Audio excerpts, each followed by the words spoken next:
Usually, when you think about building something incredibly complex, like a towering skyscraper, or even just assembling some complicated piece of furniture, you tend to focus entirely on the physical materials. Right, you're looking at the steel girders, the glass panes, the wood. Exactly. And in the clinical laboratory, when you were sitting right there at the bench, looking down the microscope at a developing embryo, it is, it's so incredibly easy to fall into that exact same trap. Oh, absolutely. You see the physical structure, you see the cells dividing. Yeah, you see the physical form taking shape, going from a single cell to a beautiful blastocele cavity forming. But, I mean, you cannot just throw raw materials at a biological system and expect it to build itself. No, definitely not. Behind every single structural change, there's this hidden humming engine of chemical reactions. Right. And if you don't understand how that engine works, you don't really understand what you are looking at. That's a perfect way to put it. The physical structures we observe in the dish are really just the final macroscopic result of millions of microscopic metabolic transactions. Millions of them. Yeah, literally. Every single milestone in the ART laboratory, whether we are talking about the oocyte resuming meiosis or early cleavage or compaction, all of it is fundamentally an energy-dependent event. The biological machinery just requires fuel. Exactly. If the energy isn't there or, if it is provided in the wrong form, development just halts. And it halts regardless of how genetically normal that embryo might be. And that is exactly why we are here today. Welcome to this highly tailored deep dive. If you are listening to this right now, you are likely an embryologist preparing for the ESHRE clinical embryologist certification. Or maybe you're a seasoned laboratory director who just wants a rigorous refresher on exactly why our culture media is formulated the way it is. Right, exactly. So our mission today is to conquer the biochemical foundations of carbohydrate metabolism. We are going to extract the absolute core knowledge required for the ESHRE curriculum, specifically regarding energy fundamentals. And crucially, we are going to connect that theoretical biochemistry directly to your daily clinical decisions on the bench. Because it's not just theory. Not at all. I mean, the specific sequential or single-step culture media you use, the incubator gas settings, the way you handle gametes during a retrieval, none of that is arbitrary protocol. It's all dictated by the metabolism of the living cell. Precisely. Failure to understand these metabolic hierarchies doesn't just mean, missing a multiple-choice question on the ESHRE exam. It directly and measurably impacts your clinical outcomes. So we have a massive journey ahead of us. We are going to track a molecule of fuel starting from the outer boundary of the cell, follow it all the way down into the inner matrix of the mitochondria. And then zoom out to see how gametes and embryos actually utilize this energy differently at every single stage of development. Yeah, and finally, we will tie it all back to the strict ESHRE guidelines for the ART lab. But to start, we really have to look at the gatekeepers. Right, the transporters. Yeah, before a cell can burn glucose for energy, it actually has to get the glucose inside its walls. And I remember from my own basic biology classes that glucose is a surprisingly large polar molecule. It is. It has all these hydroxyl groups on it. Right. And because it's polar, it is water-soluble, which is great for traveling through the bloodstream or the follicular fluid, but it means it absolutely cannot just passively slip through the lipid bilayer of a cell membrane. No, that lipid bilayer is a formidable barrier. The cell membrane has hydrophilic heads facing outward, but the entire core of the membrane is composed of highly hydrophobic fatty acid tails. It just violently repels polar molecules like glucose.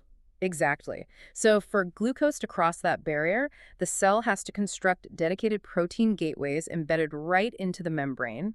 And for mammalian cells, particularly in reproductive biology, there are two primary families of these transporters that you absolutely must know. The GLUT transporters and the SGLT transporters. Right, and they operate on completely different thermodynamic principles. I always like to visualize the cell membrane as the entrance to this incredibly exclusive nightclub. And depending on the situation, you have different ways to get the crowd inside. I like that analogy. Yeah, so the GLUT transporters, which just stands for glucose transporter proteins, are basically the passive doors to the club. They just open up. That's a really helpful visualization. The GLUT transporters operate via a process called facilitated diffusion. Diffusion being the key word there. Exactly. It is an entirely passive process. The cell does not need to spend any of its precious ATP to operate a GLUT transporter. These proteins simply provide a specialized channel that allows glucose to flow naturally down its concentration gradient. Meaning, as long as the concentration of glucose is higher outside the cell than it is inside, it just flows in? Yes, it will naturally flow inward through these GLUT channels. It's just letting the crowd flow in naturally when the line outside the club is packed? And there isn't just one type of GLUT door, right? The literature always talks about GLUT1, GLUT4, GLUT8. Yeah, there are multiple isoforms, and their expression varies wildly depending on the specific tissue type and its metabolic needs. Like, what's an example? Well, for instance, GLUT4 is heavily insulin-dependent and found in muscle and adipose tissue, whereas GLUT1 provides basal glucose uptake in many different cell types. The specific isoform basically determines how sensitive the cell is to ambient glucose levels. Okay, so if the GLUT transporters are the passive doors simply opening to a crowd, the SGLT transporters are a completely different mechanism.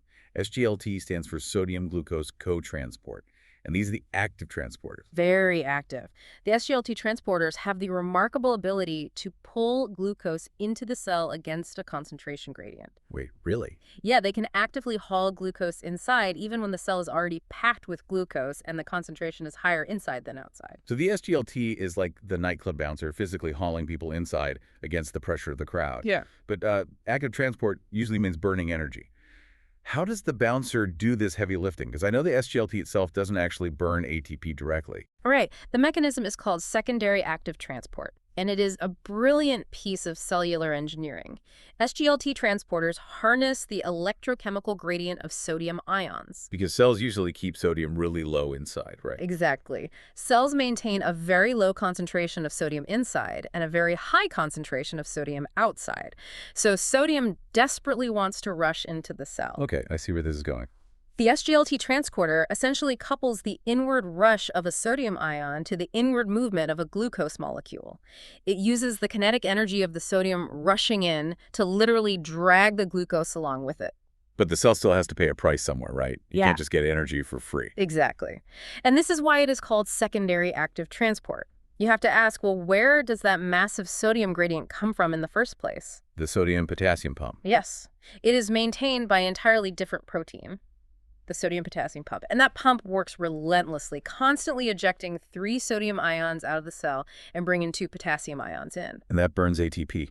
It burns 1 molecule of ATP every single time it does that. So the SGLT transporter relies indirectly on ATP. The cell spends ATP to create the sodium vacuum, and the SGLT uses the vacuum to suck in the glucose. Wow. Okay, so we have the passive GLUT doors and the active SGLT bouncers. But bringing this straight to the embryologist sitting at the bench, why do we care about these microscopic doors? How does this dictate what we see under the microscope? We care because transporter expression is not uniform across all cells, and it dictates the entire metabolic capacity of the follicle. So it's different for the oocyte versus the cumulus cells. Exactly. Here is a crucial foundational application for clinical embryology. The cumulus cells, those granulosa-derived somatic cells immediately surrounding the oocyte, they express vastly more GLUT transporters than the oocyte itself. And that is a detail that I think trips a lot of people up. Because the oocyte is the star of the show. It is this massive, incredibly important, resource-heavy cell. Right. You'd think it would be greedy for glucose. Yeah. You would assume it has the most robust infrastructure for gathering fuel, yet it essentially delegates the heavy lifting of glucose uptake to its neighbors, the cumulus cells. It does, and understanding why is the literal foundation of follicle health. The oocyte has a very specific, highly demanding job to do. It is preparing for meiosis, organizing a massive amount of cytoplasm, and transcribing maternal mRNAs. It's busy. It's incredibly busy. It is a highly specialized cell. It does not want to expend its own internal resources, building massive arrays of glucose transporters and all the downstream enzymatic machinery required to process raw glucose. It's like a master architect refusing to mix their own concrete. That is exactly it. So it relies on a cooperative symbiotic relationship. The cumulus cells act as the metabolic foragers. Because they have all those GLUT transporters. Yes. Because they express high levels of GLUT transporters, they pull massive amounts of glucose in from the follicular fluid. They then process that raw glucose into a more refined fuel, which we will discuss shortly, and they physically hand over that refined fuel directly to the oocyte. Through the gap junctions, right. Those physical protein tunnels connecting the cumulus cells to the oocyte membrane. Yes, specifically connexin proteins. This means the intracellular glucose availability within the cumulus cells literally sets the pace for everything that follows. So if the cumulus cells are struggling, the whole system crashes. Exactly. If the cumulus cells cannot uptake glucose, perhaps due to an altered metabolic state in the patient, like severe insulin resistance, the oocyte will be starved of energy regardless of how much glucose is floating around in the blood or the follicular fluid. That immediately makes me think of patients with PCOS and insulin resistance. The systemic metabolic issues of the patient are directly impacting those GLUT transporters on the cumulus cells, which directly starves the oocyte. It makes the biology so real, doesn't it? It really does. Okay, so the cumulus cells pull the raw glucose inside. Once that 6-carbon glucose molecule has passed the gates and is sitting in the cytoplasm, what actually happens to it? Let's get into the cytoplasmic engine, glycolysis. Glycolysis is the universal, fundamental pathway for glucose catabolism. It is ancient from an evolutionary perspective, and it takes place entirely in the fluid of the cytoplasm. Which is important for the exam, right? Yes, this is a critical point for the ESHRE exam. Because it occurs in the cytoplasm, every single cell can perform glycolysis, regardless of whether it has healthy, functioning mitochondria or not. And it's a gauntlet. We start with 1 molecule of glucose, which has 6 carbon atoms. And over the course of 10 highly orchestrated enzymatic steps, the cell physically breaks it apart into 2 molecules of pyruvate. Which each have 3 carbon atoms. Right. And you need to track the energy accounting of this 10-step process. In the first half, the investment phase, the cell actually has to spend 2 molecules of ATP just to prime the glucose molecule and get it ready to be split. Gotta spend money to make money. Exactly. But in the second half, the payoff phase, the pathway generates 4 molecules of ATP. So the net yield of this 10-step process is exactly 2 molecules of ATP. 2 net ATP. Yes. It also yields 2 molecules of NADH, which is an electron carrier we will discuss in depth later. 2 ATP and 2 NADH per glucose molecule. Yeah. And the most critical feature, the thing that gets tested over and over, is that absolutely 0 oxygen is required for any of these 10 steps. None whatsoever. Glycolysis functions perfectly well under hypoxic or entirely anaerobic conditions. It is the cell's baseline survival engine. Now, memorizing all 10 steps and every single intermediate molecule is usually overkill, even for ESHRE. But there are 3 specific toll booths or regulatory enzymes along this 10-step highway that candidates absolutely must know. Yes, the 3 irreversible kinase enzymes. You must know these. The first is hexokinase, or in certain tissues like the liver and pancreas, its relative glucokinase. And what does hexokinase do? It catalyzes the very first step the moment glucose enters the cell. It takes a phosphate group from an ATP molecule and jams it onto the glucose, turning it into glucose 6-phosphate. And I always visualize this as the bouncer stamping your hand at the club, or basically tagging the glucose so it can't escape. Because once it has that bulky, highly charged phosphate group attached to it, the GLUT transporters can no longer recognize it, right? Precisely. The GLUT transporters are highly specific to unphosphorylated glucose. So once hexokinase acts, the glucose is structurally altered and physically trapped inside the cytoplasm. It is committed to being used by the cell in some capacity. Okay, so that's hexokinase at step 1. What is the second critical enzyme? The second, and arguably the most important from a regulatory standpoint, is phosphofructokinase 1, universally abbreviated as PFK1. PFK1, got it. This operates at the 3rd step in the pathway. It adds a second phosphate group, turning fructose 6-phosphate into fructose 1,6-bisphosphate. And why is ESHRE so obsessed with PFK1? Because it is the committed, rate-limiting step of the entire glycolytic pathway. Once a molecule passes PFK1, it is fundamentally destined to be broken down into pyruvate. So it's the point of no return. Yes. The cell uses PFK1 as the primary throttle for glycolysis. If PFK1 slows down, the whole 10-step assembly line backs up. If PFK1 speeds up, the pathway churns out pyruvate. The ultimate bottleneck. And then the third enzyme to know. The third is pyruvate kinase. This catalyzes the 10th and final step of the pathway. It is the step that actually generates the final ATP and yields the end product, pyruvate. Okay, so we've reached the end of the line for glycolysis. We have our 2, 3-carbon pyruvate molecules sitting in the cytoplasm. But the cell has a critical choice to make right here about the fate of that pyruvate, right? Yes, and that choice depends entirely on the presence or absence of oxygen. Okay, so if oxygen is present, we go aerobic, and the pyruvate moves into the mitochondria. But if oxygen is missing, the cell is hypoxic, we go anaerobic, and the pyruvate is turned into lactate. Correct. And I want to pause here, because when I was first studying this, it bothered me. If the whole goal of this incredibly complex process is to extract energy to do cellular work, why on earth turn pyruvate into lactate? Making lactate doesn't give the cell any extra ATP. Isn't that just a metabolic dead end, like a failure of the system? It is a very common misconception to view lactate as just a useless waste product of a failing system, but it is not a failure at all. In fact, it is an elegant, immediate, life-saving rescue mechanism. Wait, a rescue mechanism? How? To understand the logic of it, you have to temporarily ignore the ATP and look at the other product of glycolysis, the NADH. right, the pathway yielded 2 net ATP, but also 2 molecules of NADH. NADH is the reduced form of a vital coenzyme called NAD plus 6. During step 6 of glycolysis, the enzyme requires NAD plus to function. It takes NAD plus 1, hands it a pair of electrons and a hydrogen ion, and turns it into NADH. It's like loading up a delivery truck. Exactly. Now, under normal circumstances with plenty of oxygen, that NADH delivery truck goes straight to the mitochondria to drop off those electrons, which regenerates the empty NAD+, so it can be used again in step 6. But if there's no oxygen? If the cell is operating without oxygen, the mitochondria shut down. The NADH cannot unload its electrons. Very quickly, every single molecule of NAD+ in the cell is converted to NADH.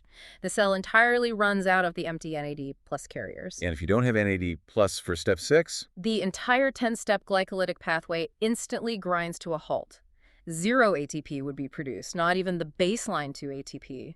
The cell would rapidly deplete its energy reserves and undergo necrosis. Oh, wow. So turning pyruvate into lactate isn't about extracting more energy out of the pyruvate itself. Not at all. The enzyme lactate dehydrogenase steps in, it takes the pyruvate, and it uses it as a dumping ground for those electrons. It takes the hydrogen and electrons off the accumulated NADH, converting it back to empty NAD plus N, and in the process, the pyruvate becomes lactate. So it's a recycling system. Strictly a recycling mechanism.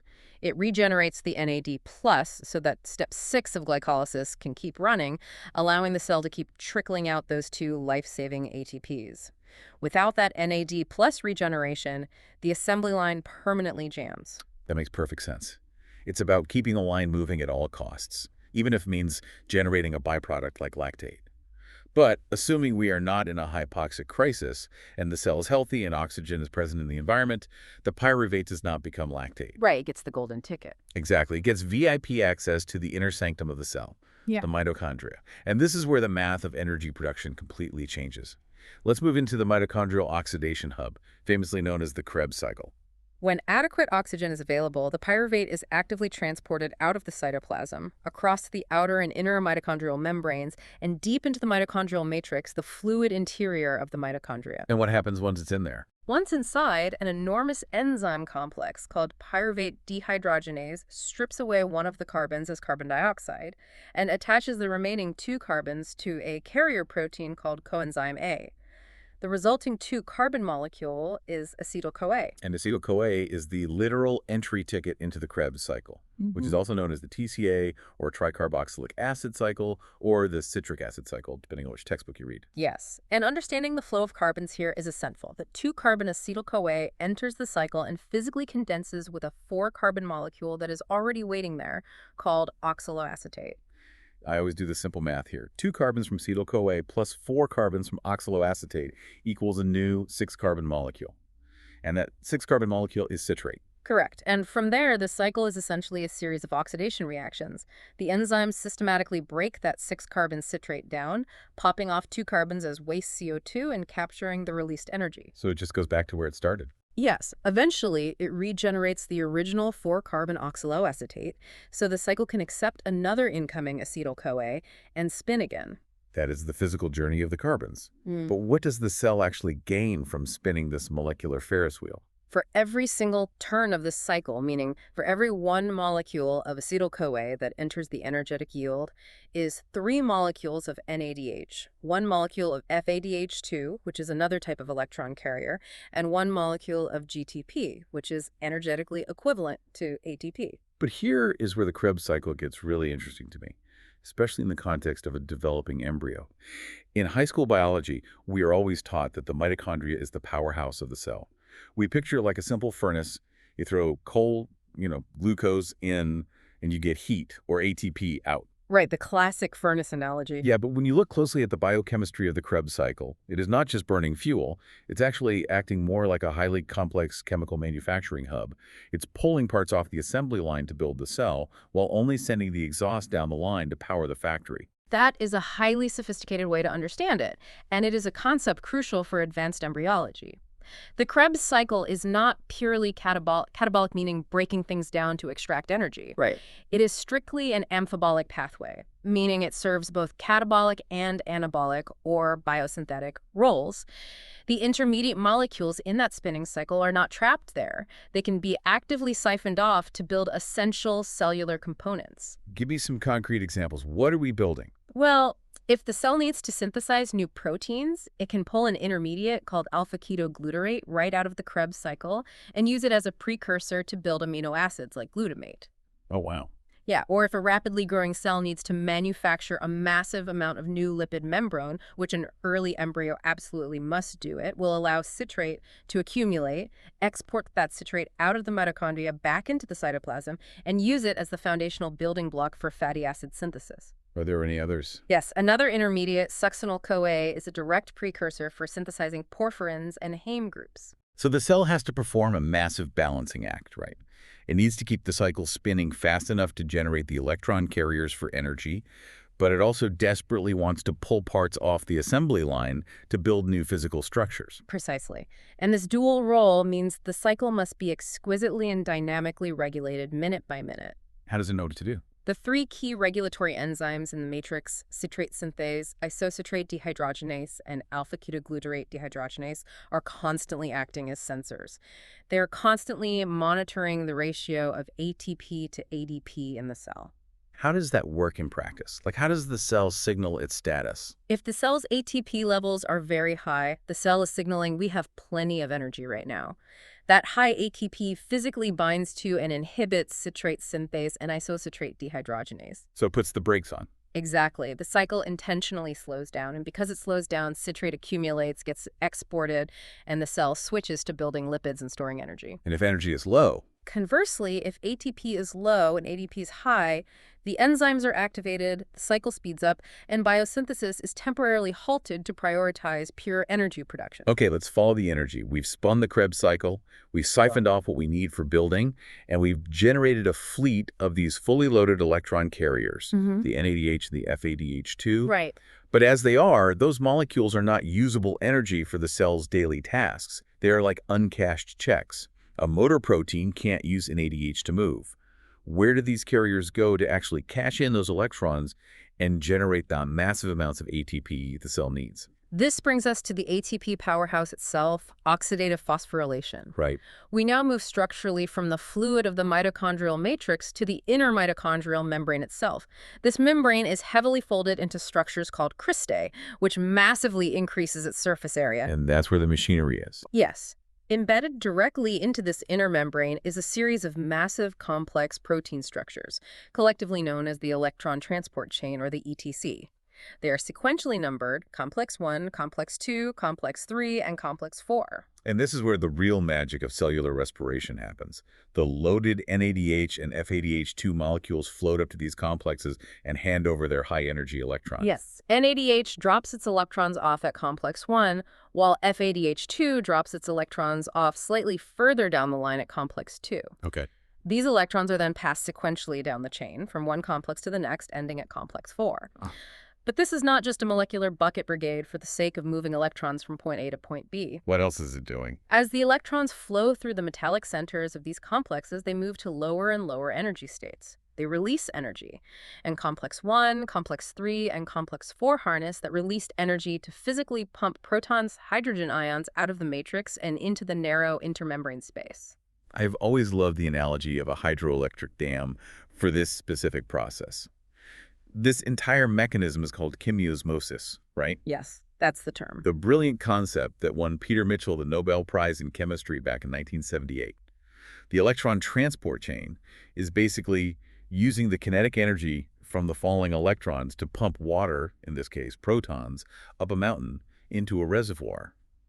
And by stuffing all those positively charged protons into the tiny inner membrane space, you create massive pressure. You create a proton motive force. A very strong electrochemical gradient. You have both a chemical concentration gradient, because there are far more protons outside than inside, and an electrical gradient, because you have a massive accumulation of positive charge trapped in the inner membrane space, while the matrix becomes relatively negative. So they want to get back inside. Those protons violently repel each other. They desperately want to flow back into the matrix to equalize the pressure. But the inner mitochondrial membrane is strictly impermeable to protons.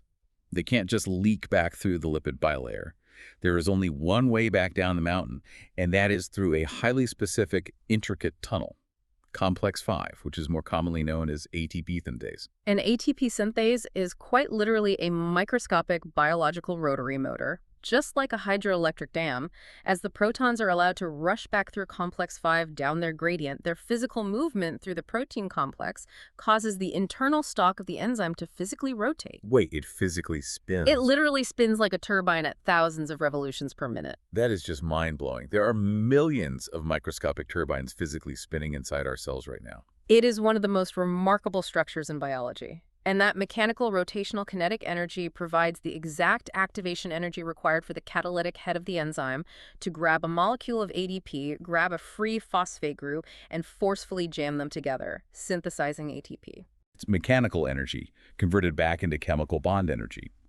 But we haven't mentioned oxygen yet. We always say we breathe oxygen to live, and we know embryos need a specific oxygen environment.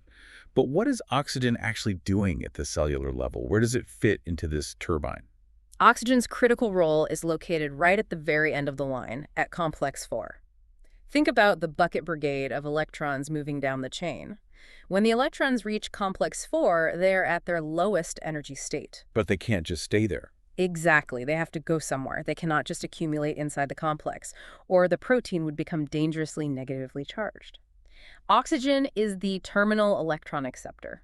So it's the final catcher. It literally sits at complex 4, catches the spent electrons as they come off the chain, grabs a couple of free protons from the matrix, and safely turns into harmless metabolic water. So what happens if a cell is severely hypoxic? What if there's no oxygen available to sit at the end of the line? It is a rapid, catastrophic cascade. If there is no oxygen to catch those electrons at complex 4 remains full of electrons. Therefore, complex 3 cannot hand its electrons down, so it gets stuck. And then complex 2, then complex 1. Yes. The entire electron transport chain backs up instantly. Because the complexes are no longer passing electrons, they stop pumping protons. The reservoir empties, the proton dam collapses. And the turbine stops. Because there is no longer a proton motive force, complex 5 stops spinning, and oxidative ATP production ceases entirely. And the mitochondria basically go dark. And then the cell is forced to survive solely on the ATP generated from glycolysis in the cytoplasm. Let's do the math on that. What is the difference in yield between these two systems? It is an order of magnitude difference. Under optimal aerobic conditions, one molecule of glucose processed completely through glycolysis, the Krebs cycle, and oxidative phosphorylation will yield approximately 28 to 30 molecules of ATP. Wow. And glycolysis was just 2. Right. That is roughly a 15-fold increase over the paltry 2 ATP provided by anaerobic glycolysis alone. To break it down specifically for the exam, each NADH that drops its electrons at complex 1 pumps enough protons to yield about 2.5 ATP. Each FADH2, because it enters later at complex 2 and misses the first pumping station, yields about 1.5 ATP. A 15-fold difference in energy output. That is literally the difference between a cell barely surviving, just keeping its membrane intact, versus a cell thriving, dividing, and differentiating. It's massive. Okay, so we have the metabolic engine mapped out. We know how the glucose enters, how it's broken down, and how the mitochondrial turbine generates the power. Yes, the basic framework. But biological engines in a living organism don't just run at top speed constantly. I mean, if a car engine redlined constantly, it would overheat and run out of gas. Cells need control logic. They need to know when to hit the gas and when to hit the brakes. How do they do it? Cellular metabolism is elegantly controlled by 2 distinct complementary layers of regulation. You have allosteric regulation, which is local, internal, and virtually instantaneous. And you have hormonal regulation, which coordinates metabolism across different tissues over a much longer time frame. Okay, let's unpack the allosteric regulation first. I like to think of this like a driver navigating city traffic. Allosteric regulation is the driver's foot instantly hitting the brake pedal, the exact millisecond the car in front of them slams on their brakes. It's real-time, immediate response to a local environment. That is exactly how it functions. Allosteric regulation involves small intracellular molecules binding directly to specific sites on an enzyme, not the active site where the chemical reaction happens, but a separate allosteric site. And that changes the enzyme. Yes, this binding instantly alters the 3D physical shape of the enzyme, changing its function. We discussed PFK1 earlier, the ultimate bottleneck of glycolysis. If the cell is resting and has an abundance of ATP, that excess ATP will literally float over, bind to the allosteric site on PFK1, and inhibit it. So it shuts itself off. The cell is biochemically saying, we have a massive energy surplus right now, stop burning our glucose reserves. We see the same thing with pyruvate kinase and citrate synthase. They are both strongly inhibited by high concentrations of ATP. High internal energy equals an instant stop signal. Mm. But what if the cell suddenly has to do massive amounts of work and it is starving for energy? Then the concentration of ATP rapidly falls because it's being burned, and the concentration of its breakdown products, AMP and ADP, rapidly rises.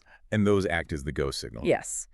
Those AMP and ADP molecules will outcompete ATP, bind to the allosteric site on PFK1, and violently activate it. Low energy equals an instant go signal.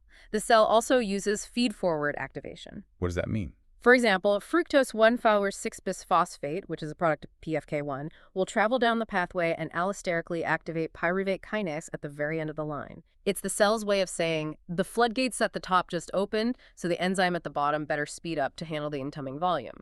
That is the instant internal control. But what about the hormonal regulation? If allosteric regulation is the driver's foot on the pedal, hormonal regulation is more like the city's central traffic control center. It's changing the stoplights across the whole grid to manage the morning rush hour. Exactly. Hormonal regulation acts over minutes, hours, or even days, and it coordinates the metabolic activity of millions of different cells. The classic endocrine hormones you must know are insulin, which acts as the ultimate signal of systemic abundance. Building and storing. Right. It promotes building and storing, driving glucose into cells via GLUT4, accelerating glycolysis, glycogen synthesis, and fatty acid synthesis. Glucagon is the counter-regulatory hormone. It signals systemic scarcity, promoting the breakdown of glycogen and the release of glucose into the blood. And epinephrine. Epinephrine, or adrenaline, triggers the rapid mobilization of energy stores for immediate fight-or-flight action. But for a cell to respond to these systemic signals, or even its own internal energy state, it has to have a central processor, right? Well, it needs a metabolic dashboard to integrate all this information. It does, and the two most important master dials on that metabolic dashboard are AMPK and mTOR. AMPK stands for AMP-activated protein kinase. You can think of AMPK as the cell's low-fuel warning light. So when AMP is high, When AMP levels are high, meaning the cell has burned through its ATP and is starting, AMPK becomes activated. It ruthlessly activates catabolic energy-producing pathways like glycolysis and fatty acid oxidation, while simultaneously shutting down expensive energy-consuming pathways like protein synthesis. It forces the cell into a survival mode. and the other dial is mTOR. Yes, the mammalian target of rapamycin. mTOR is the exact opposite. It senses nutrient sufficiency, high energy, and the presence of growth factors like insulin. So it's the growth signal. When nutrients are plentiful, mTOR is activated, and it aggressively promotes protein synthesis, ribosome biogenesis, and cellular growth and proliferation. AMPK and mTOR exist in a delicate, mutually antagonistic balance. So connecting this back to the embryologist at the bench, why does an embryologist who is dealing with isolated cells in a plastic dish need to care about these systemic whole-body traffic signals?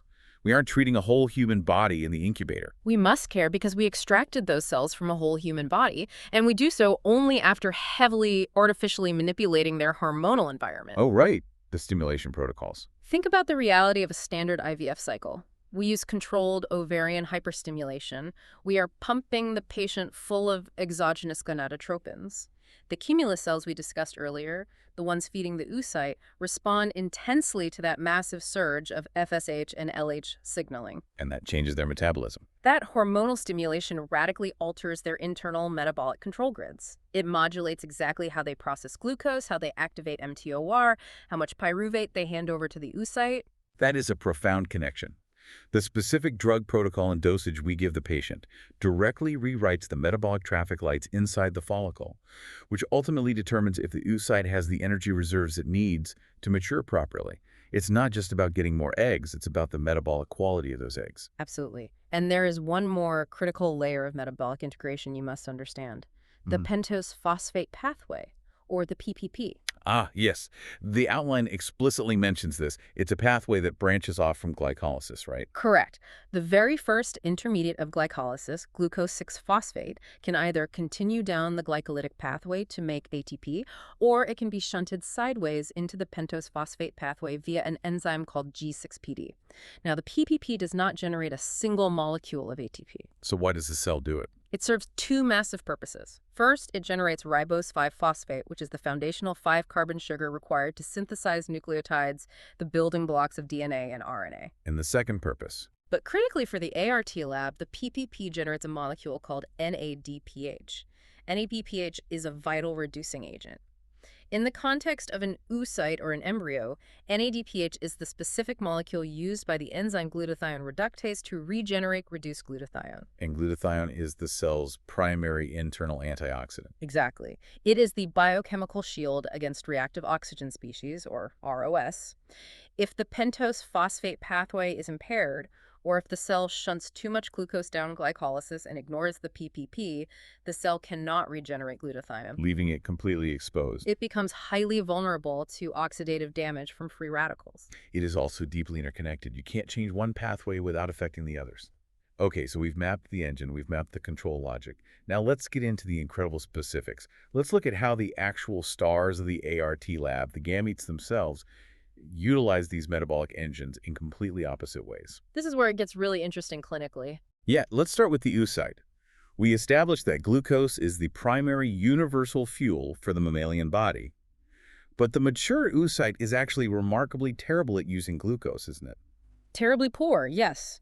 It is a highly specialized anomaly. The mature mammalian oocyte has a severely constrained glycolytic capacity.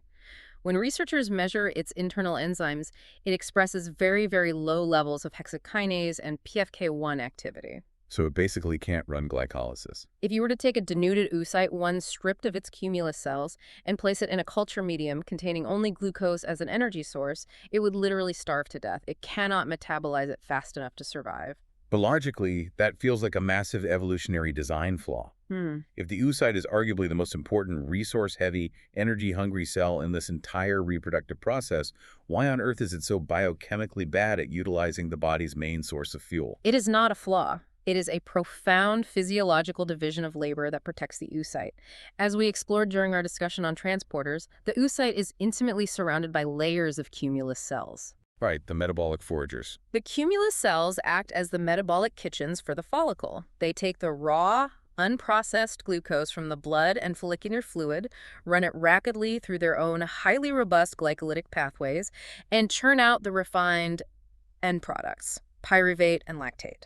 And then they just serve it up. They then feed these refined, ready-to-burn substrates directly into the oocyte via those gap junctions. So the oocyte basically outsources the dirty work of the glycolysis to the cumulus cells, Yeah. and it just takes delivery of the refined pyruvate, feeding it straight into its own mitochondria. Precisely. The oocyte relies overwhelmingly on mitochondrial oxidative phosphorylation spinning the Krebs cycle and running the electron transport chain using that delivered pyruvate. And why does it need such a highly efficient system? Because its ATP demand is not a slow, steady burn. The oocyte experiences massive, acute spikes in energy requirement. When are those peaks? When does it redline?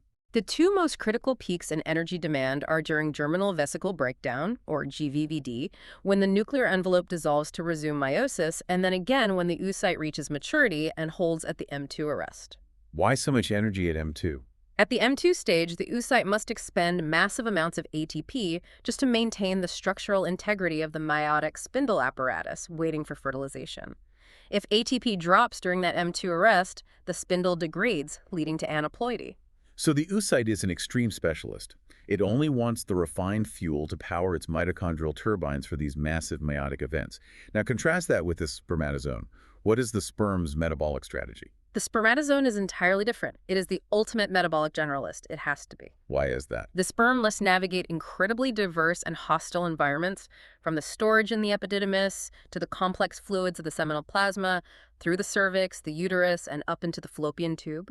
It cannot afford to rely on just one single metabolic pathway or one specific substrate. It has to burn whatever is available. So how does a cell that is so structurally tiny manage to run two different metabolic engines effectively? It uses an elegant, highly specific spatial distribution of its metabolic machinery.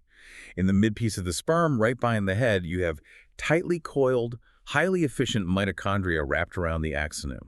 Okay, so mitochondria at the top. These mitochondria utilize oxidative phosphorylation to generate ATP from whatever substrates are around: fructose, lactate, fatty acids. This mitochondrial ATP is what supports sustained, progressive motility. It's the slow, steady burn required for the long-distance swim and the capacitation process. But the mitochondria are only in the midpiece. What about the rest of the tail? I mean, the flagellum is huge compared to the midpiece. Exactly, and that poses a massive biophysical problem. You cannot wait for ATP generated in the midpiece to passively diffuse all the way down the length of a rapidly whipping tail. It's just too slow. Diffusion through a liquid medium is simply too slow over that distance. By the time the ATP reached the distal end, the motor proteins would be starved for energy, and the tail's movement would severely dampen. So how does it power the tip of the tail? The sperm solves this by utilizing the principal piece of the flagellum. It literally has highly specialized glycolytic enzymes bolted directly onto the solid structural scaffolding of the tail, known as the fibrous sheath. Bolted on, like physically attached to the cytoskeleton. Yes. They are tightly bound to the structural proteins. It uses local on-site glycolysis to generate ATP right exactly where the dyning motor proteins need it. And it uses highly specific, unique isoforms of these enzymes, specifically testis-specific PGK2 and LDHC4. That's incredible. This local rapid ATP production along the length of the tail is absolutely critical for hyperactivated motility. Hyperactivation being that violent, asymmetric, whiplash-like movement the sperm exhibits right at the end of its journey. Correct.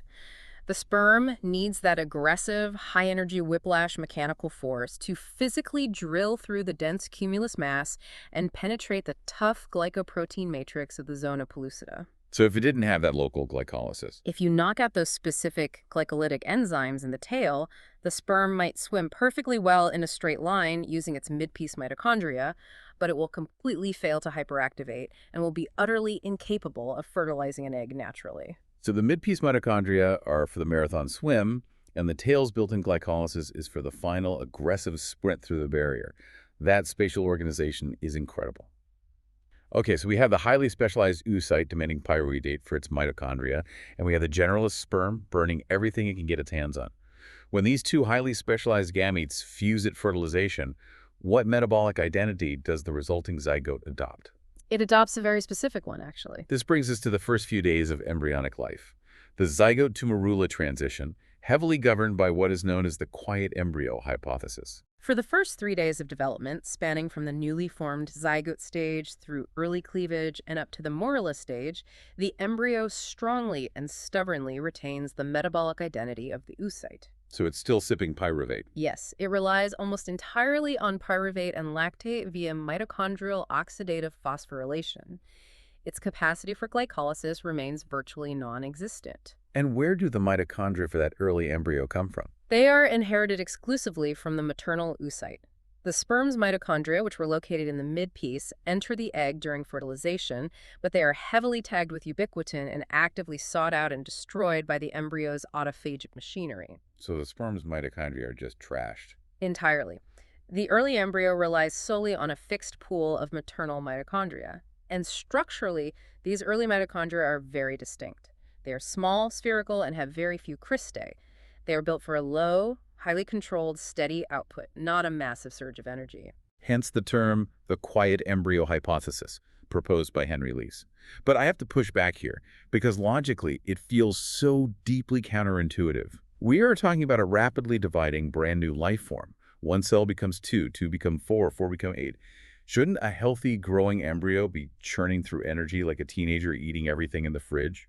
It is a brilliant question, and it represents a major conceptual hurdle for many embryologists. To understand it, we must strictly separate the concept of cellular division from the concept of overall growth. What's the difference in this context? In these early cleavage stages, days 1 through 3, the embryo is not actually growing in total mass. It is physically confined within the rigid glycoprotein shell of the zona pellucida. It is merely taking the massive volume of cytoplasm it inherited from the oocyte and partitioning it into smaller and smaller cells called blastomeres. The total physical biomass of the embryo remains exactly the same. Ah, okay, so it isn't actually building anything new yet. It's just taking the exact same pie and cutting it into more and more slices? Exactly. And furthermore, during these first few days, the zygotic genome, the brand new DNA created by the fusion of the sperm and the egg, is largely structurally condensed and transcriptionally silent. So it's not even reading its own DNA. No, the embryo is not yet transcribing its own genes to build massive amounts of new glycolytic machinery or structural proteins. It is simply executing a highly orchestrated, pre-programmed blueprint using maternal mRNAs and proteins that were carefully stockpiled in the oocyte during follicular maturation. So it's coasting on the mother's supplies and following the mother's molecular instructions. Coasting, but precisely controlled. The quiet embryo hypothesis asserts that a low metabolic tempo at this cleavage stage equates directly to high developmental competence. Oh, really? Low metabolism is better. In fact, if you measure the metabolic rate of an early cleavage stage embryo and find it is highly metabolically active, burning through massive amounts of energy and substrates, it is almost never a sign of robust vigor. It is a sign of profound distress. Oh, wow. The embryo is furiously expending energy trying to repair DNA damage, mitigate oxidative stress, or reestablish disrupted cellular homeostasis. That is a crucial clinical distinction. Quiet means healthy and efficient. Loud means stressed and struggling. So how does this biological reality dictate our actions at the laboratory bench? It explicitly dictates the exact biochemical formulation of our early cleavage culture media. If the early embryo's genome is silent and its glycolytic capacity is virtually zero, intentionally giving it a high concentration of glucose in the culture dish is not just useless, it is actively metabolically harmful. Because it doesn't know what to do with it. It forces the embryo to expend precious energy trying to biochemically manage and sequester a substrate it cannot efficiently process. Therefore, strict day 1 to day 3 cleavage media must have very low glucose concentrations, typically around 0.5 millimolar, and appropriately high concentrations of the preferred fuels, pyruvate and lactate. You absolutely have to feed it what it is biologically capable of eating. But this quiet coasting period on maternal supplies cannot last forever. The pie can only be sliced into so many tiny pieces before the embryo has to start actually building new mass. Right, the transition. At the 8-cell stage in humans, a massive molecular alarm clock rings. This is zygotic genome activation and the profound transition to the blastocyst stage. This is arguably the most dramatic, sweeping molecular event in all of preimplantation development. At the 8-cell stage in human embryos, those stored maternal mRNAs are actively, purposefully cleared away and degraded. They throw out the mother's instructions. Simultaneously, the embryo's own newly formed genome awakens and begins widespread transcription. This is zygotic genome activation, or ZGA. The maternal autopilot shuts off, and the embryo is finally grabbing the steering wheel. Precisely. And clinically, this is a massive hurdle. If the embryo fails to activate its genome properly, often due to severe sperm DNA fragmentation or severe aneuploidy development simply halts. It will arrest permanently right at the 8-cell stage. It cannot progress without its own instructions. But if ZGA is successful... If ZGA is successful, the newly active embryonic genome immediately starts transcribing massive amounts of new cellular machinery, including all the enzymes required for glycolysis. It's actively preparing for a massive metabolic shift. Yes. As the embryo progresses past compaction, from the morula to the expanding blastocyst stage, it undergoes a profound systemic transformation. There is a massive sudden surge in glucose uptake. The embryo becomes incredibly hungry for glucose, and crucially, it processes that massive influx of glucose heavily via glycolysis, even though adequate oxygen is present. But wait, hold on. I want to make sure I'm hearing this right. Glycolysis in the presence of oxygen, that sounds incredibly familiar. That is the Warburg effect. It is. But the Warburg effect is famous for being the exact mechanism by which malignant cancer cells metabolize energy to fuel their out-of-control aggressive tumor growth. Why on earth would a healthy, developing human blastocyst want to mimic the metabolism of a tumor? It is a phenomenal connection, and you're exactly right to call it out. It is absolutely a Warburg-like metabolic transition. And to understand why a healthy embryo would purposefully adopt the metabolic strategy of a malignancy, you have to remember what glycolysis provides to the cell besides just a tiny amount of ATP. Okay, remind me. We established earlier that mitochondrial oxidative phosphorylation yields a massive 28 to 30 ATP, while glycolysis only yields a paltry 2. It seems wildly inefficient. Right, it's abandoning the highly efficient turbine for the inefficient cytoplasmic engine. But remember our discussion about the Krebs cycle acting as a manufacturing hub. Aerobic glycolysis is indeed highly inefficient for pure ATP production, but it is incredibly uniquely efficient at generating the intermediate carbon building blocks required for massive cellular proliferation. Oh, because it needs to build. The blastocyst is no longer just slicing the same pie. It is growing exponentially. It needs massive amounts of lipids to synthesize millions of new cell membranes. It needs massive amounts of nucleotides derived from the pentose phosphate pathway to aggressively replicate its DNA for every cell division. It needs massive amounts of amino acids for structural proteins. Ah, I see. Aerobic glycolysis provides the necessary carbon skeletons for all of that rapid biosynthesis. The embryo is literally laying down the structural foundations of a fetal body and an entire placenta. It willingly sacrifices energy efficiency in exchange for raw structural building materials. That is just wild. It's prioritizing bricks over electricity because it's in a building phase. And at the blastocyst stage, the embryo isn't just a uniform ball of identical cells anymore. It has complex structure. It is differentiated into two distinct cell lineages, the inner cell mass, or ICM, on the inside, and the trophectoderm, or TE, forming the outer sphere. Do these two distinct tissues metabolize differently? They absolutely do, and their metabolic profiles perfectly reflect their vastly different developmental destinies. The inner cell mass, which is the small cluster of cells that will eventually become the fetus itself, remains highly glycolytic. And why is the ICM glycolytic? This glycolytic state is not just a side effect, it is intimately mechanistically linked to maintaining cellular pluripotency, the profound ability of those specific cells to differentiate into any tissue type in the human body. And what about the outer shell, the trophectoderm? The trophectoderm, which will eventually invade the endometrium and become the placenta, relies heavily on high-efficiency oxidative metabolism to generate massive, sustained amounts of ATP. Why do they need so much ATP? Because the trophectoderm cells are incredibly busy performing a massive physical task. They are operating thousands upon thousands of sodium-potassium ATPase pumps on their basal membranes. They are actively, relentlessly pumping sodium ions into the center of the embryo. And where sodium goes, water follows. Exactly. Water naturally follows the sodium via osmosis, and that massive fluid accumulation is exactly what creates, expands, and maintains the blastocele cavity. Pumping all that fluid against a pressure gradient takes a tremendous amount of continuous ATP, so the trophectoderm relies heavily on the more efficient oxidative phosphorylation. It's like a microscopic water pump powered by thousands of tiny mitochondrial turbines. This stark, dramatic, complete shift in metabolic identity from a quiet, purely oxidative, pyruvate-sipping early zygote to a massive, highly glycolytic, glucose-guzzling, fluid-pumping blastocyst is the exact reason our laboratory culture media is designed the way it is. Let's move to how this theory translates to the physical plastic dish, media design and oxidant tension. Everything we have discussed up to this point provides the ironclad theoretical and biological justification for the ESHRE guidelines on media formulation. Because the embryo's internal needs change so drastically and fundamentally between day 1 and day 5, IVF laboratories historically utilize what are called sequential media systems. Sequential media, meaning you literally move the embryo. You start them in formulation A on day 1, and then on day 3 you wash them and move them to an entirely different formulation B. Correct. Formulation A is the early cleavage medium. As we discussed, it features very low glucose, high pyruvate, and high lactate to mimic the fallopian tube and support the quiet oxidative state. In formulation B. Formulation B is the blastocyst medium. The glucose concentration is increased significantly, often up to around 3 millimolar or more, to actively fuel that Warburg-like glycolytic transition.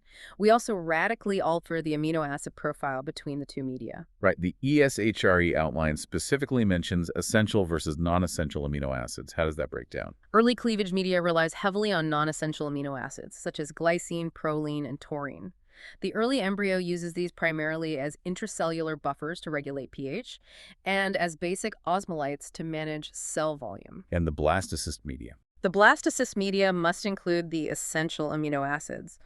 the rapidly proliferating cells absolutely require to synthesize new complex proteins, but cannot biochemically manufacture themselves. But practically speaking, nowadays, a massive number of clinical labs use single-step continuous media. You just put the fertilized embryo in one single drop of media on day 1, you put it in a time-lapse incubator, and you do not touch it or move it until day 5. How does a single-step medium work if the embryo's nutritional needs change so drastically? Single-step media are brilliantly formulated with a highly balanced compromise of all substrates present simultaneously. The guiding philosophy is let the embryo choose. The media provides the pyruvate required for day 1 and the glucose required for day 5 all at once in the exact same drop. So the embryo just figures it out. The embryo, assuming it is healthy, possesses the internal regulatory machinery like those allosteric enzymes we discussed to uptake exactly what it needs, exactly when it needs it. Both sequential and single-step systems are fully ESHRE validated and yield excellent outcomes, provided the embryologist strictly maintains the physicochemical parameters of the culture system. Okay, let's talk about those strict physical parameters, specifically osmolality and pH, because you can have the perfect nutrients, but if the water chemistry is wrong, the cell dies. Osmolality, the concentration of solute particles in the water, must be strictly maintained between 270 and 290 milliosmoles per kilogram. The embryo is highly sensitive to osmotic stress. What happens if it goes out of that range? If the media becomes hyperosmolar, perhaps because the mineral oil overlay was too thin and water evaporated from the microdrop, water rapidly rushes out of the embryo to balance the gradient, and the embryo physically shrinks, causing massive cytoskeletal damage. And if it's too low? If the media is too hyposmolar, water violently rushes in, the cells swell, and they can physically lyse and explode. And pH must be incredibly tightly regulated between 7.2 and 7.4. Why that specific narrow window for pH? To protect the enzymes. All those delicate glycolytic enzymes we talked about, particularly PFK1, are highly pH sensitive. If the intracellular pH drops even slightly, it alters the 3D conformation of the enzyme, completely shutting down glycolysis. And to help buffer all of this, we constantly add human serum albumin, or HSA, to the culture media. What exactly is the albumin doing in that dish? HSA is a master multitasking protein. It acts as a vital lipid carrier, binding and safely delivering necessary fatty acids to the embryo. It provides significant colloidal osmotic buffering, which helps physically maintain that strict 270 to 290 milliosmoles per kilogram target. And doesn't it also protect them from toxins? Yes, crucially, it has chelating properties. It physically binds heavy metals and neutralizes toxic metabolic byproducts that the embryo might excrete into the tiny microdrop, preventing them from accumulating to lethal levels. Okay, so that covers the liquid environment they swim in. What about the air they breathe? This is a massive, often debated topic in IVF. The outline highlights oxygen tension. Atmospheric oxygen. The air in the room right now is roughly 20%. But strict ESHRE guidelines mandate that we culture embryos at a physiological 5% oxygen concentration. Yes, 5% is the standard. I have to push back on this just to play devil's advocate for a moment. We are terrestrial mammals. We walk around all day breathing 20% oxygen. Our lungs are designed to process it. Our red blood cells carry it. Why on earth is atmospheric 20% oxygen considered superphysiological and highly dangerous for a tiny human embryo? It is a fantastic question, and the answer lies in understanding the actual in vivo microenvironment. To understand why 20% oxygen is deeply toxic to a pre-implantation embryo, you have to look at where the embryo naturally lives. Inside the body. Right. The interior lumen of the mammalian fallopian tube and the deep uterine cavity is not directly exposed to the atmosphere. It is a highly regulated enclosed microenvironment, and direct measurements show that the ambient oxygen tension inside the human reproductive tract is typically strictly maintained between 2% and 8%. So they evolved for millions of years in a naturally low oxygen niche. Exactly. And the biochemical danger of exposing them to 20% atmospheric oxygen comes right back to the electron transport chain we discussed in depth earlier. Complex 1 through complex 4. The bucket brigade. Yes. As those electrons rapidly move down that chain, it is important to realize it is not a perfectly sealed, 100% efficient system. Sometimes high-energy electrons leak out of the complexes, particularly complex 1 and complex 3, and they interact prematurely with ambient oxygen molecules floating nearby in the matrix. That's bad. Very bad. When an oxygen molecule catches a stray, unpaired electron before it reaches complex 4, it does not become water. It becomes a reactive oxygen species, or ROS, specifically a superoxide radical. And ROS are the absolute bad guys in cellular biology. They are molecular wrecking balls. Free radicals possess an unpaired electron, making them incredibly violently unstable. They will rapidly strip electrons from any nearby biological molecule just to stabilize themselves. Like what kind of molecules? Well, if an ROS strips an electron from a lipid molecule in the cell membrane, it triggers a chain reaction called lipid peroxidation, literally shredding the membrane's structural integrity. If they attack a functional protein, they unfold and denature it. If they attack DNA, they abstract hydrogen atoms from the ribose backbone, causing physical double-strand breaks and massive DNA fragmentation. And the pre-implantation embryo is particularly vulnerable to this specific kind of damage. Incredibly vulnerable, particularly its mitochondrial DNA. Remember, mitochondrial DNA does not have the robust protective histone proteins that nuclear DNA has. It is completely exposed in the matrix, right next to where the ROS are being generated. Because they rely so heavily on the mitochondria. Yes, because early embryos rely so overwhelmingly on the electron transport chain for their survival, any excess ambient oxygen causes a dramatic proportional increase in electron leakage and ROS formation. Culturing embryos at a physiological 5% oxygen drastically reduces this leakage. It minimizes oxidative stress, significantly reduces DNA fragmentation, and has been universally shown to significantly improve blastocyst formation rates and live birth rates. This is exactly why ESHRE heavily mandates 5% oxygen culture. It's not just a suggestion for a marginal 1% improvement. It is a fundamental protective necessity. Which means, practically speaking for the embryologist, opening the incubator lid is not just a minor annoyance because it temporarily drops the temperature. Opening the incubator door unnecessarily is a severe metabolic hazard. Every single time you open the incubator, you instantly introduce a massive rush of 20% atmospheric oxygen. Because the volume of media in a microdrop is so incredibly tiny, the gas mixture in the culture dish equilibrates almost instantly. So they get hit with it right away. You are actively, physically subjecting those delicate embryos to an acute, severe spike in oxidative stress. Strict, disciplined incubator management is not just about temperature. It is a fundamental requirement for maintaining healthy carbohydrate metabolism. Wow. If you're listening to this while doing your morning checks on the incubators, think about that 5% gas mixture you just verified. You aren't just ticking a box for quality control, you are actively preventing the electron transport chains inside those blastocysts from leaking and shredding their DNA. That's the reality of it. Okay. Yeah. So we have them in the perfect media, protected by HSA and carefully balanced osmolality. We have them tightly sealed in the perfect 5% gas environment, safe from ROS.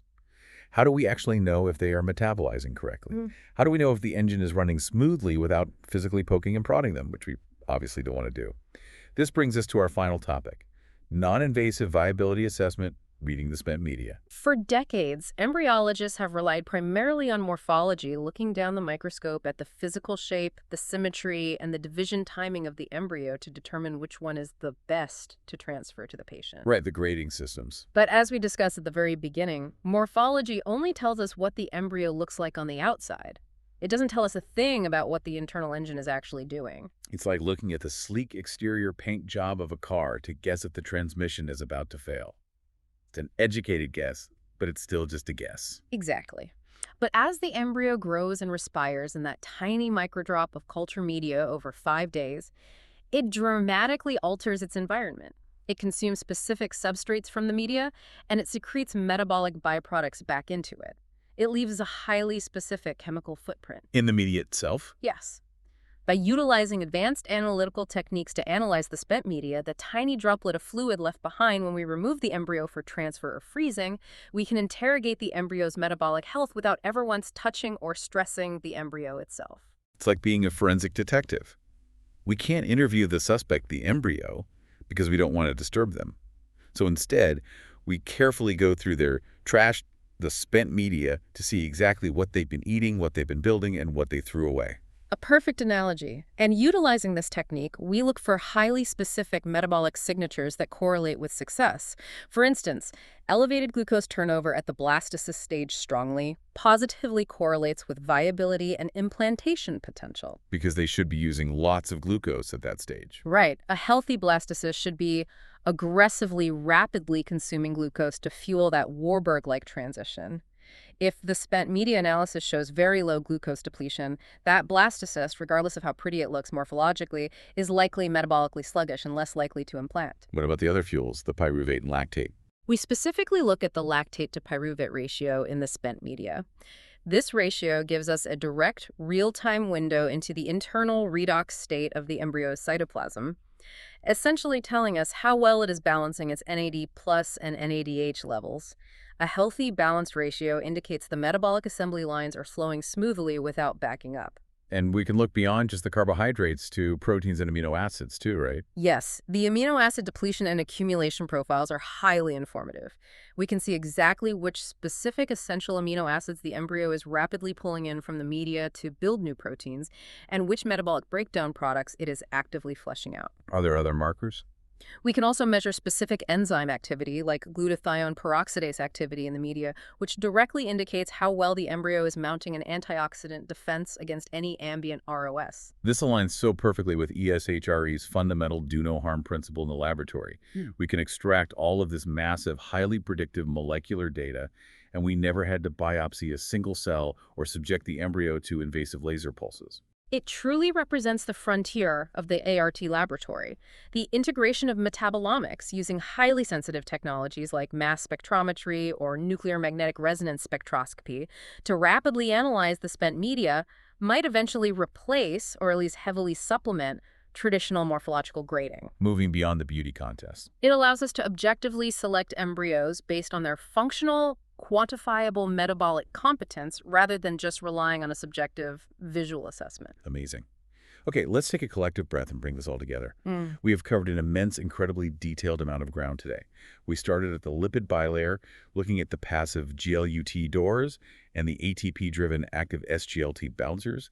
We followed the 6-carbon glucose molecule through the 10-step cytoplasmic gauntlet of glycolysis, carefully controlled by PFK1.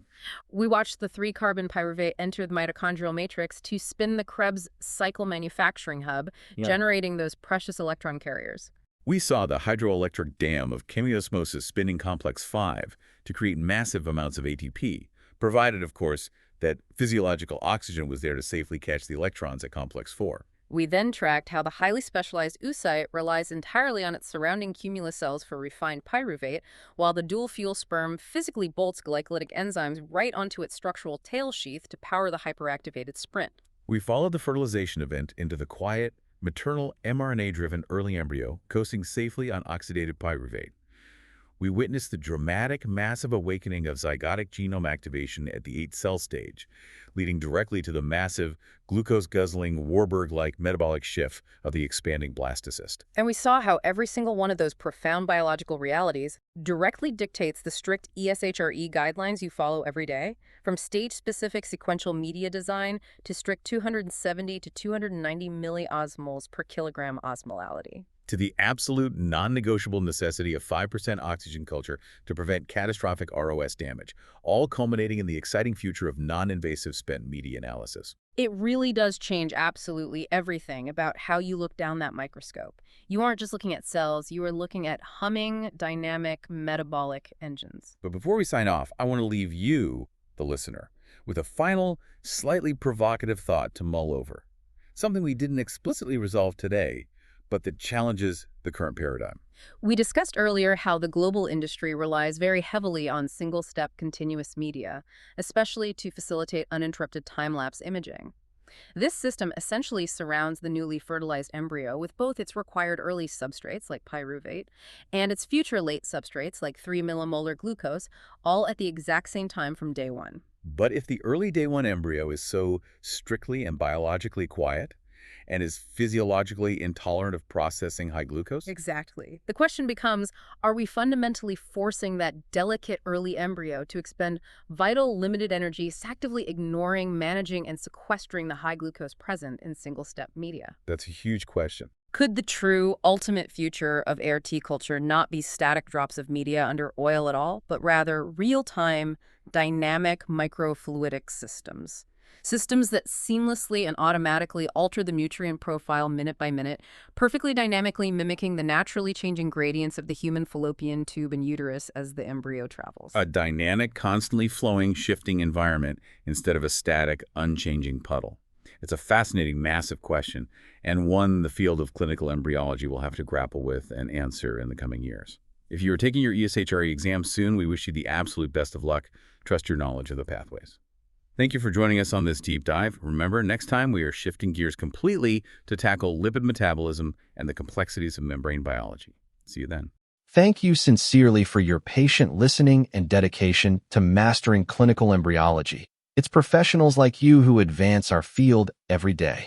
If this content added value to your practice, a simple like helps it reach more embryologists and assisted reproductive technology specialists worldwide. Please subscribe and turn on notifications so you never miss updates on lab protocols, cryopreservation tips, and guideline-driven insights. Your support fuels more free, high-quality resources for our entire assisted reproduction community. Let's grow this channel together for better patient outcomes.